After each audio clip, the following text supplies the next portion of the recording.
Hello, my name is Tom Caruso. I've created a biomedical informatics think tank over the last, I don't know, about a year, 9 months. That includes a number of people that are across the country and the academic medical institutes in the world that have extensive experience, maybe over the last 30 years, working in biomedical informatics. Most recently, we found some interest. This group has found a significant amount of interest in a universal exchange language. There was actually a report that came out. The President's Council of Advisors in Science and Technology came out with a health IT report. Maybe some of you have seen that. That proposed a universal exchange language. Now, this was supposed to be is supposed to be some kind of a metadata tagged language at quote, an atomic level. Although atoms is only used once in the whole report, I hear. Everybody seems to be focused on that particular piece.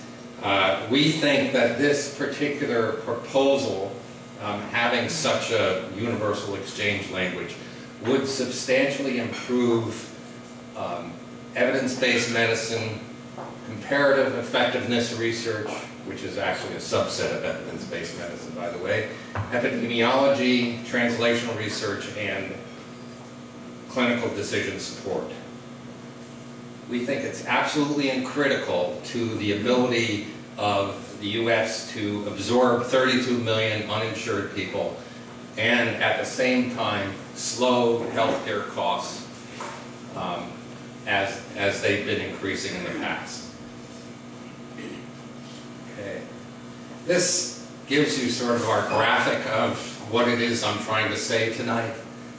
We actually have a white paper that provides you with all the detail that you would need, and my partner Steve Bolyak right there has copies of that white paper that you can get after the meeting, after the talks, and what we're trying to primarily say is that the information flowing into the healthcare system from the patient and the physicians, the providers, can go through this UEL, which and that information at that point in time we're calling the patient universal exchange language. And that information can then be very easily accessed because it is in this universal exchange language format by public health surveillance, the epidemiologists there, the payers who are trying to figure out, what are the best ways to manage healthcare so that we can keep our costs down, and then we have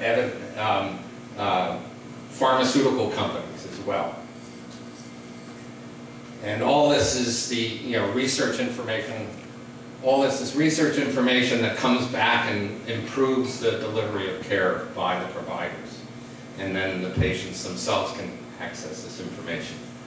The ability to create general medical rules is one of the main reasons why this universal exchange language is so important.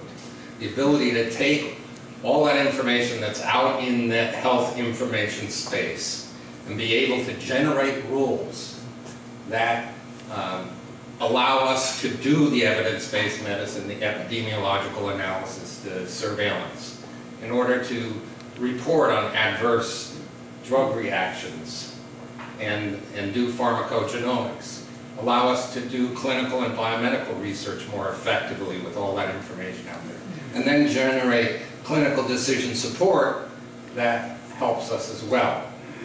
And finally, to do this with teaching and health practitioners. The mechanisms for generating statistical summary rules from patient data based on best practice would be based on directives of the Hippocratic Oath, directives of evidence-based medicine, and the ethical practices that are provided some direction by the Belmont Report, and then other directives of federal, state, and local levels of regulation.